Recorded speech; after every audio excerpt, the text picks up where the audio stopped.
하나님 아버지, 저희들 사랑하시고 귀한 은혜로 여기까지 인도하신 것을 감사합니다. 또 구주 예수님을 사랑하는 마음으로 탄생을 축하하며 찬양하는 사람 청년들을 기억하여 주시고 입술 아름 열매와 생활의 귀한 하나님을 향한 열매들이 더욱 아름답게 성달되도록 인도해 주시고 이전보다 더욱 주님을 사랑하며 헌신하며 저희의 쓰임받는 샤론 찬양대 찬양 배원들이 되도록 축복해 주옵소서. 하나님께서 함께 하실 줄로 믿습니다. 이 시간 주의 말씀을 듣는 시간이 오니 우리의 마음에 귀를 열게 하여 주시고 세미한 주의 음성을 들을 수 있도록 인도하여 주옵소서. 약한 사탄 틈타지 않도록 붙잡아 주시고 온전히 주님께로 우리의 마음과 생각을 돌리도록 도와 주옵소서. 함께 하시고 부족한 점을 사용하여 주시기를 원하올 때에 우리 주 예수님의 이름으로 간절히 기도드립니다. 아멘. 반갑습니다. 최근에 그 신문에 보니까요, 우리나라 직장인들 가운데 85%가 번아웃 증후군에 시달린다, 이런 얘기가 나왔습니다.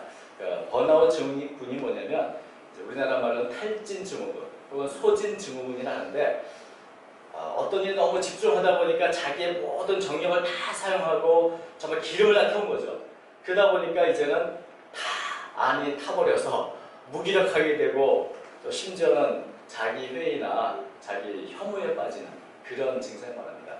이게 비단 직장인들 뿐이겠습니까? 주부들도 열심히 청소 다 하고 집안일 다 해도 변한 것이 없을 때 참 마음에 갑자기 무기력증이 찾아오지 않습니까? 학생들도 그렇고 여러 가지.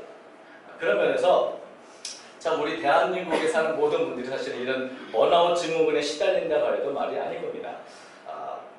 너무 육체적으로나 정신적으로 피로가 누적되면 이런 증세가 나타나는데 이런 증세에 여러분 걸렸는지 안 걸린지를 진단하는 자기진단 테스트가 함께 나와서 한번 소개하면 한번 여러분 테스트해 보십시오. 첫 번째는 갑자기 훌쩍 떠나고 싶다. 두 번째는 건망증이 심해졌고 기억력이 떨어진 것 같다. 세 번째는 예전에는 즐거웠던 일이 요즘은 다 귀찮고 무의미하다. 네 번째, 작은 일에도 넘기기가 힘들고 화를 참지 못하겠다. 다섯 번째, 아침에 일어나기가 힘들다. 여섯 번째, 삶이 무의미하고 행복하지 않은 것 같다. 이 중에서 2개 이상이 포함되어 있으면 번아웃 증후군을 의심하라고 되어 있는데 저는 전부인 것 같아요. 아마 대한민국 사는 모든 분들이 사실 이 자신도 알지 못하게 다 기진맥진하지만 그래도 또 그냥 있는 힘 없는 힘에도 살아간다, 이런 생각이 듭니다. 여러분, 이 신문에는 이 번아웃 증후군이 이제 있으면 그것을 극복하기 위해서 몇 가지 권고를 했는데 수면과 휴식을 충분히 취해야 된다. 스트레스는 그때그때 풀어야 한다. 물을 자주 마셔야 한다. 마음을 긍정적으로 가져야 한다. 이런 겁니다. 근데 사실 이런 것으로 과연 우리가 갖고 있는 이런 참 탈진, 소진, 이런 것들이 다 회복될까? 성경에 보면요, 이런 번아웃 증후군에 정말 심각한 증세를 보이는 한 사람이 나옵니다. 바로 엘리야입니다. 엘리야에게 6가지를 물어보면은 난 6가지가 12가지다 이렇게 여쭤봅니다. 정말 엘리야는 여기 오늘 성경 보니까 누구라도 야, 엘리야가 왜 저렇게 됐을까 싶은 그런 모습을 보여주고 있습니다. 우리는 늘 엘리야는 갈멜산에서 450명의 바알 선지자와 능력대결을 벌였던 그 모습을 기억합니다.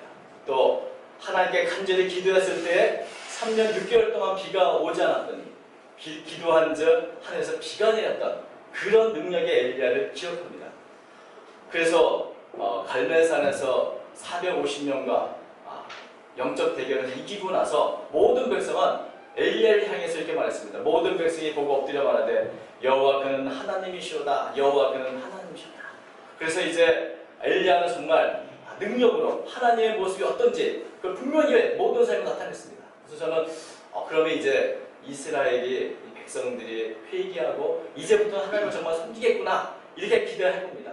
아마 여러분도 저도 그렇고 또 이제는 엘리야 앞에 와서 자신들의 우상 숭배를 회개하고 우리가 어떻게 하나님을 예배할 수 있는지 어떻게 하나님의 법도를 따를 수 있는지 그것을 이제 배우겠구나라고 생각할 텐데 그런데 사실은 상황은 그렇지 않았던 것이죠. 엘리야 자신도 자신이 목숨을 걸고 바알 선지자와 싸울 때는 이렇게 하늘에서 불이 내리는 기적으로 또 하늘에서 비를 내리는 그런 모습으로 나타나면 백성들이 변할 것이라고 생각했을 텐데, 그래서 용기 있게 450년간 능력기를 벌인 것인데 상황은 정반대가 됐습니다. 사실 오늘 제가 볼 말씀은 열왕기상 19장 전체의 내용입니다. 그래서 1절부터 좀 쭉 살펴보려고 합니다. 19장 1절 보면 이렇게 되어 있습니다. 아합이 엘리야가 행한 모든 일과 그가 어떻게 모든 선지자를 칼로 죽였는지를 이세벨에게 말하니, 이세벨이 사신을 엘리야에게 보내일 때 내가 내일 이맘때에는 반드시 내 생명을 저 사람들 중 한 사람의 생명과 같게 하리라. 그렇게 하지 아니하면 신들이 내게 벌유의 벌을 내림이 마땅하니라 한지라. 엘리야가 450명의 바알 선지자 이기고 죽였다는 소식을 들은 이세벨은 자신의 죄를 회개하기는커녕 오히려 더 악해지고 더 강력하게 나와서 내가 24시간 내에 너를 반드시 바알 선지자 똑같이 죽여주마, 이렇게 이제 공개적으로 통지를 보낸 것이죠. 여러분, 세상이요 그게 만만하지 않습니다. 뭐 우리가 선한 일을 좀 하고 무언가 앞장서서 악을 좀 제거하면은 세상이 좀 변화될 것이라 이렇게 생각하지만 세상은 그렇게 호락호락하지 않습니다. 악이 그렇게 쉽게 사라지는 것이 아닙니다. 여러분, 요즘에 최근에 온갖 춤은 또 명백한 죄악으로 자리에서 물렀던 목사님들이 하나씩 둘씩 아무 일도 없었던 듯이 나와서 자신이 거룩하고 의로운 양 대외적인 활동도 많이 하고 그런 모습을 보면서 세상은 달라지지 않는구나, 변화되지 않는다, 아니 더 뻔뻔해지고 더 악해진다, 이런 생각을 하게 됩니다. 엘리야가 행한 모든 일을 듣고 이세벨은 회개하지 않았습니다. 오히려 더 악해졌습니다. 하나님을 찾기는커녕 오히려 내가 24시간 내에 너를 반드시 죽일 것이다, 이렇게 통보를 합니다. 근데 저는 한 가지 재밌는 것은 이세벨이 그러면 당장 사신을 보내서 엘리야가 그걸 통제하지 말고 그때 잡아서 죽이지 왜 24시간 내에 죽이겠다는 통지를 했을까? 이세벨의 그 의도가 뭘까 하는 생각이 듭니다. 왜 계획을 미리 알려줬을까요? 그 도망치라고 알려준 거 아닐까요? 24시간 내에 너 이스라엘에서 이제 떠나라, 떠나지 않으면 죽을 것이다, 이런 통지를 한 것이 아닌가 하는 생각을 하게 됩니다. 이세벨이 말이 굉장히 강하죠. 맹세와 저주를 섞어서 너를 반드시 죽이겠다고 이렇게 말하고 그런 것인데, 사실은 엘리야를 이렇게 유혹하고 겁을 줘서 더 이상 이곳에 있지 말고 떠나라고 혹시 한 것이 그런 원래 의도가 아닌가 하는 생각을 하게 되고, 또는 이세벨은 바알 선지자 450명 대결 이긴 엘리야에게 설마 그렇게 용기 있는 사람이 도망가겠는가? 내일 24시간 안에 나하고 한번 다시 한번 붙어보자, 다시 한번 능력대로 해보자, 아마 이런 또 도전장을 낸 것은 아닌가, 이런 생각을 합니다. 아무튼 이세벨이 어떤 의도를 가졌는지 모르지만 엘리야는 그 통지를 받고 어떻게 했을까요? 19장 3절 보니까 도망쳤습니다. 그가 이 형편을 보고 일어나 자기의 생명을 위해 도망하여 유다에 속한 부엘세베에 이르러 자기의 사원을 그곳에 머물게 하고, 엘리야는 이 형편을 보고 어떤 형편을 봤습니까? 아합과 이세벨이 변하지 않습니다. 더 악해졌습니다. 백성들은 변했을까요? 하나님은 여호와시라고 그렇게 소리쳐서 불렀던 그 백성들 역시 입으로는 하나님을 부르지만 아무도 이 무서운 통치자 이세벨과 맞서서 대항하려는 사람은 없습니다. 엘리야는 이 형편, 나만 남았다, 나 홀로 남았다, 이런 생각 속에 이스라엘을 떠나서 도망치는데 가장 유다, 이스라엘의 남쪽이 유다거든요. 유다 왕국에서도 가장 남쪽 부엘세베까지 도망을 갑니다. 저는 이런 능력 있는 선지자 엘리야가 도망치는 모습을 보고 좀 실망을 하게 됩니다. 여러분, 그냥 죽어도 이세벨하고 한번 맞서서 싸워야 될 거 아닙니까? 그처럼 용기 있고 능력 있던 선지자가 그 한마디 이세벨의 말에 도망쳐야 되겠는가, 이런 생각이 듭니다. 그렇게 바알과 아합과 그 모든 바알의 선지자들을 대적했던 그 담대의 용기는 어디 갔는가? 하늘에서 비를 내리겠다 그 믿음은 어디 갔는가? 뭐 이런 생각이 들지 않습니까? 우리는 적어도 야 엘리야 정도의 신앙인이라면 이세벨의 그 도전에 맞서야 되지 않을까? 혹은 순교라도 그때 순교해야 되지 않을까? 이런 생각을 하게 됩니다. 근데 엘리야는 왜 도망갔을까요? 야고보서는 엘리야를 이렇게 말합니다. 우리와 성전이 같은 사람이다. 여러분, 위대한 신앙이라고 해서 반드시 언제나 강건한 것은 아닙니다. 반드시 한결같이 강인한 믿음을 갖고 있는 것도 아닙니다.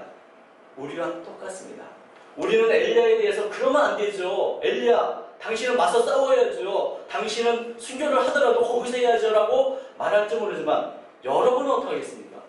나라면 나라도 도망가겠습니다. 여러분이라면 도망가지 않겠습니까?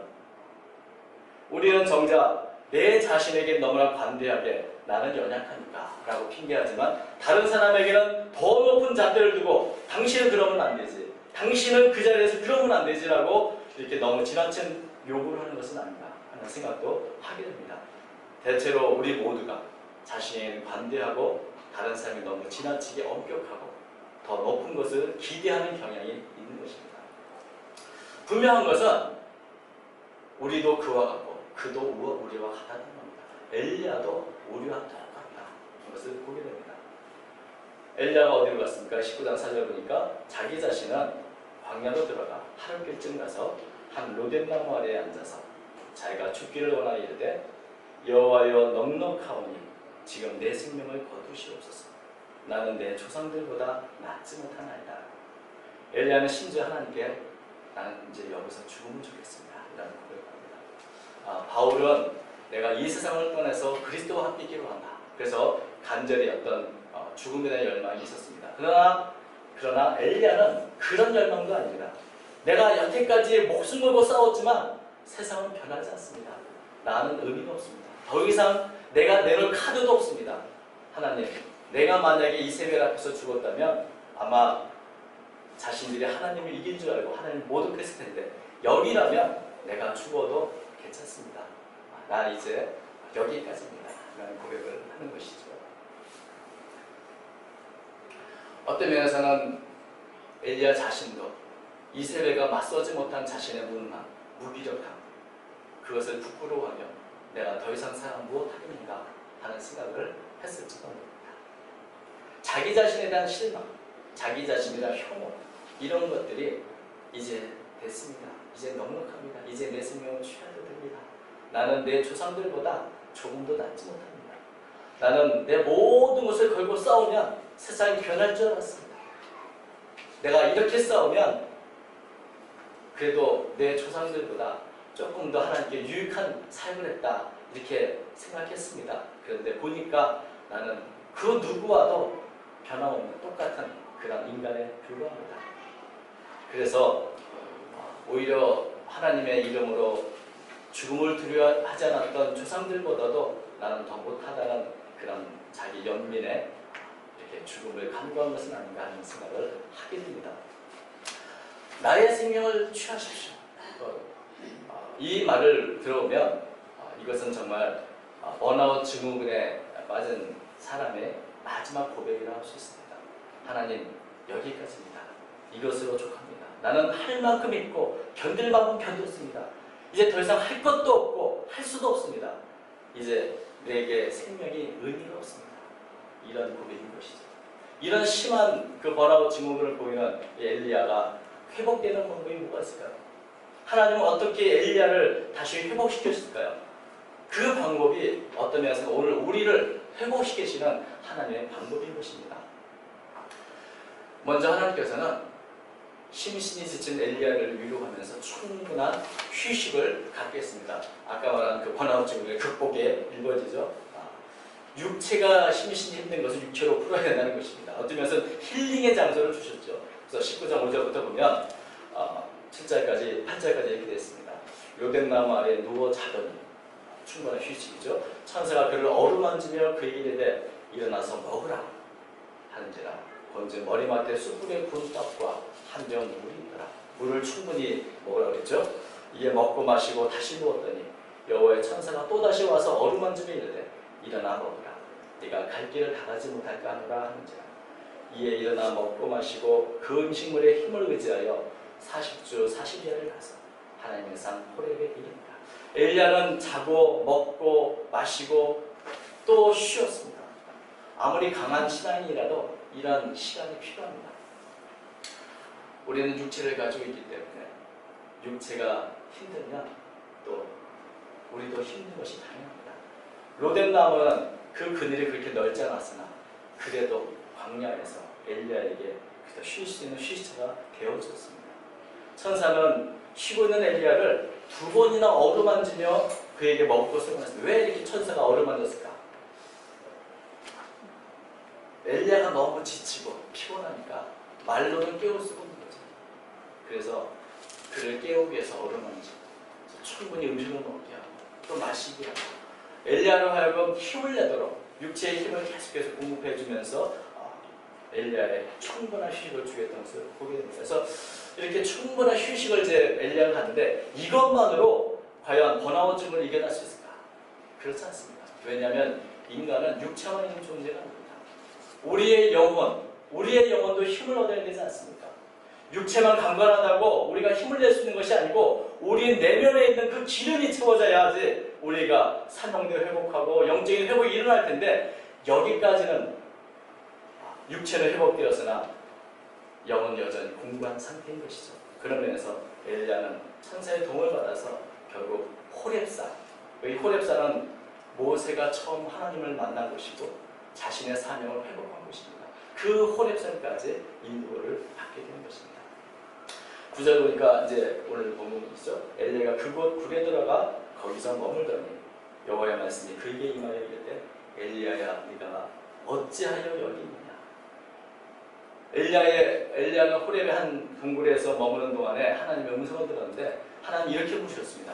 네가 어찌하여 여기 있느냐.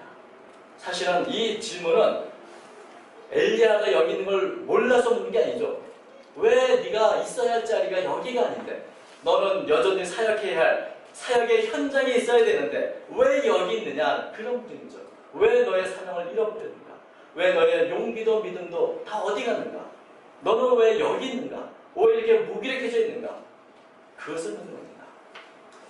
엘리야는 갈멜 산에서 바알 선지자와 싸울 때 그리고 하늘에서 비가 내리게 할 때는 오직 하나님만 바라봤습니다. 하나님의 능력을 바라봤는데 어느 순간에 엘리야가 환경을 보기 시작했습니다.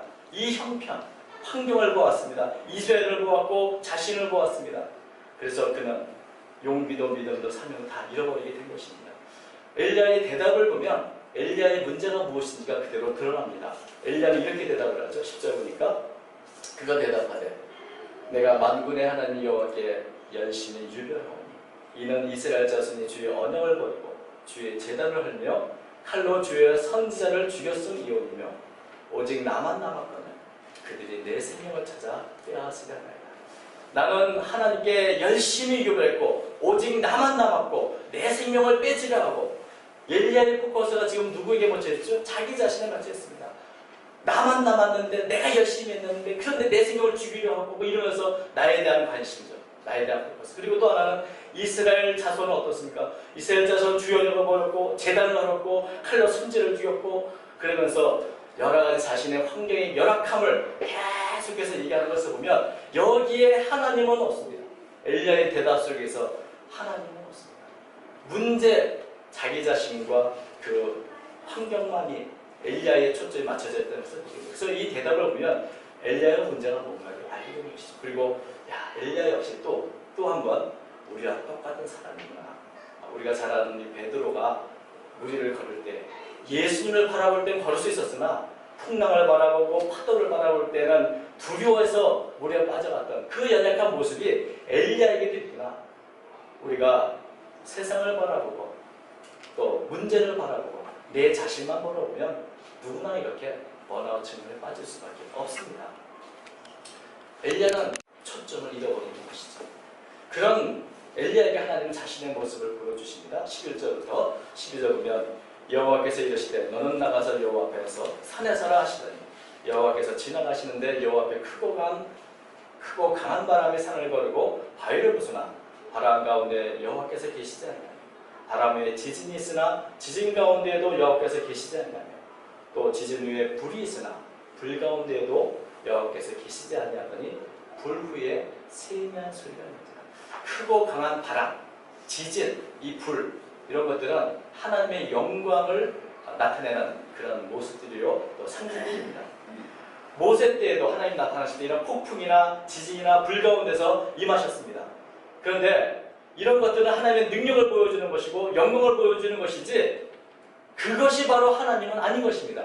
여러분 우리가 예배를 드릴 때 찬양도 하고 기도도 하고 그러지만 사실은 이것은 하나님의 영광을 보여주는 것이지 그 안에서 정말 들어야 할 세미한 하나님의 음성을 듣지 못한다면 그것은 그저 여기 말하는 크고 강한 바람이나 지진이나 불과 불과한 것입니다. 여러분 하나님께서는 이런 것들로 엘리야에게 나의 영광을 보여주었으나 그러나 더 중요한 것 이런 큰 기적이 아니라 세미한 음성으로 엘리야에게 말씀하셨습니다. 이 세미한 소리라고 하는 이 본문을 제가 보니까요 원어에는 침묵 속에 들리는 가늘고 여린 소리를 말합니다. 침묵 소리. 다시 말하면 크고 웅장한 소리가 아니라 온 마음을 기울여야 겨우 들리는 아주 작은 소리를 말하는 것이죠. 그러면서 사실은 우리를 회복시키시는 것은 크고 강한 바람도 지진도 불도 아니고 그 안에서 내게 직접 말씀하시는 그 하나님의 음성 세미하지만 분명한 음성을 들을 때 내 자신을 다시 한번 바라보게 되고 내 안에 기름이 채워지게 되는 것입니다. 그 하나님의 작은 음성을 듣지 못하면 아무리 예배에 수십 번을 참석해도 여전히 이 번아웃에서 벗어날 수가 없습니다. 회복될 수가 없습니다. 하나님의 음성에 귀를 기울이면서 우리는 이제 회복의 길을 찾게 되는 것입니다. 근데 그 음성은 다시 묻습니다. 내가 어찌하여 여기 있느냐. 여러분 이런 여러 하나님의 모습을 보면서 엘리야는 무언가 다른 대답을 해야 옳았을 텐데 아마 하나님은 그것을 기대하는 것 같습니다. 그러나 엘리야의 대답은 여전히 변하고 있습니다. 14절 보니까 그가 대답하되 내가 만군의 하나님 여호와께 열심히 유별하고 이제 이스라엘 자손이 주의 언약을 버리고 주의 제단을 하며 칼로 주의 선제를 죽였으니 오직 나만 남았다. 그들이 내 생명을 찾아 빼앗으려 하나이다. 자신의 모습을 그대로 보여준다 생각합니다. 그러나 그때 하나님은 엘리야에게 말씀합니다. 세상을 변화시키는 것은 네 일이 아니라 내가 할 것이다. 너는 나의 그릇이니 네 일에 순종합니다. 아마 그리고 너는 손자가 아니라고 말씀해 주십니다. 이 세상을 변화시킬 사람 너와 동일한 많은 사람들 내가 이미 예비해 놓았다고 말씀하십니다. 15절부터 마지막 절에 그런 말씀을 하시죠. 여호와께서 그에게 이르시되 너는 네 길을 돌이켜 광야를 통하여 다메섹에 가서 이르거든 하사엘에게 기름을 부어 아람의 왕이 되게 하고 너도 nim시의 아들 예후에게 기름을 부어 이스라엘 왕이 되게 하고 또 아벨무올라 사바스의 아들 엘리사에게 기름을 부어 너를 대신하여 선지자가 되게 하라. 하사엘의 칼을 피하는 자를 예후가 죽일 것이요 예후의 칼을 피하는 자를 엘리사가 죽이라. 그러나 내가 이스라엘 가운데 7,000명을 남기리니 다 바알에게 무릎 꿇지 않고 다 바알에게 입맞추지 아니하리라. 세상을 변화시킬 수 있는 것은 하나님이시고 하나님은 그 계획을 갖고 계십니다. 사람은 내가 할 수 없고 내가 해도 안 된다고 하니까 지치고 피곤하고 무기력증에 빠지지만 하나님은 네가 아니라 내가 한다. 나는 계획을 갖고 있고 나는 그 모든 섭리 가운데 이루어질 것이다. 하나님은 이미 세상을 변화시킬 방법과 그런 사람들을 택하셨습니다. 계획이 있으십니다. 하사엘이 왕이 되면 그가 이스라엘 백성들을 우상 숭배에 교정시킬 것이고 예후가 이스라엘 왕이 되면 아합의 일가를 철저하게 파멸하고 말 것이고 엘리사가 엘리야를 대신하여 선지자가 되면서 엘리야는 더 큰 힘을 얻으면서 이스라엘 바르게 인도할 것이다. 엘리야는 나만 남았다 말하자만 하나님은 말씀하시기를 바알에게 무릎을 꿇자 신실한 사람 7,000명을 내가 남긴다. 그래서 그 뜻을 입니다. 하나님은 어느 시대에나 하나님께서 쓰신 일꾼을 이렇게 숨겨놓으셨습니다. 비록 사람들에게 알려지지 않고 유명하지 않고 그럴지라도 숨어서 눈부시게 빛나는 사람들을 하나님은 예비해 놓으셨습니다. 이 시대에도 엘리야와 같은 사람이 없을지 모르지만 7,000명의 엘리야와 동일하게 신실한 사람들을 남겨놓으셨습니다. 그렇기 때문에 내가 해서 안 된다고 나 홀로 무거운 짐을 지고 세상을 변혁하려고 애써서는 안 된다고 실망하지 마십시오. 하나님은 7,000명을 예비해 놓으셨습니다. 숨겨놓으셨습니다. 그 신실한 사람들을 통해서 하나님은 세상을 변화시키실 것입니다. 눈에 띄지 않으나 숨어서 빛나는 그 사람들, 아마 그 사람들이 바로 우리들인지도 모릅니다. 여러분, 우리가 초점이 나와 환경에 맞춰지면 우리는 너무나 지치고 피곤해서 너무나 무거운 짐, 그 짐 때문에 탈진하기가 쉽습니다. 지치게 됩니다. 무기력증에 빠지게 됩니다. 그러나 우리를 회복시키시는 하나님의 방법, 여러분 몸이 피곤하면 좀 쉬시고, 그러나 다시 한번 중요한 것은 하나님의 세미한 음성을 들으시기 바랍니다. 네가 왜 여기 있느냐? 네가 해야 할 일이 무엇인가? 우리의 사명을 회복하고 우리의 믿음을 회복하고 용기를 회복하시는 그런 하나님의 음성을 들으시기 바랍니다. 이세벨을 바라보지 마십시오. 변하지 않는 세상을 탓하지 마십시오. 지진도 불도 바람도 아닙니다. 오직 세미한 음성으로 하나님은 우리에게 말씀하시고, 그 음성을 우리가 들을 때 세상을 변화시키는 하나님의 계획을 하게 됩니다. 하나님의 능력이 우리를 맡기게 됩니다. 그러므로 우리는 기쁨으로 그 일에 순종하게 되는 것입니다. 여러분, 세상을 변화시키는 하나님의 방법은 무엇인지 알고 계십니까? 하나님은 오늘도 그 일을 하고 계십니다. 우리는 그저 할 일은 무엇인가? 내가 들어야 할 촛불 하나를 제대로 듣는 것입니다. 우리가 할 일은 지치지 말고 힘들어하지 말고 내 안에 기름을 채워서 내가 들어야 할 촛불 하나 바르게 잘 키워드리는 그런 삶을 살아가시길 바랍니다.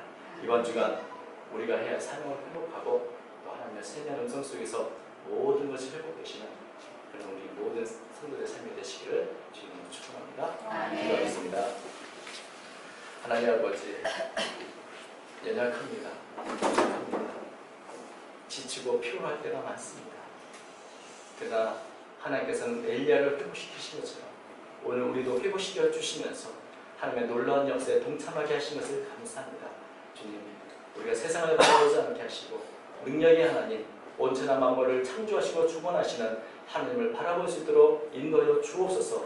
오늘도 우리에게 주신 하나님의 사명이 무엇인지 깨닫게 하시고 우리가 있어야 할 자리에서 우리의 사명을 잘 감당하도록 인도해 주옵소서. 올 한 해 동안 지켜주신 것을 감사합니다. 하나님께서 주신 은혜 가운데 더욱더 오늘 한 해 잘 마무리 짓게 하시고 주의 사명을 다시 한번 새롭게 회복하는 저희 모든 성도가 되도록 인도해 주옵소서. 함께 하실 줄 믿사옵고 사랑 많으신 예수님의 이름으로 간절히 기도드립니다. 아멘.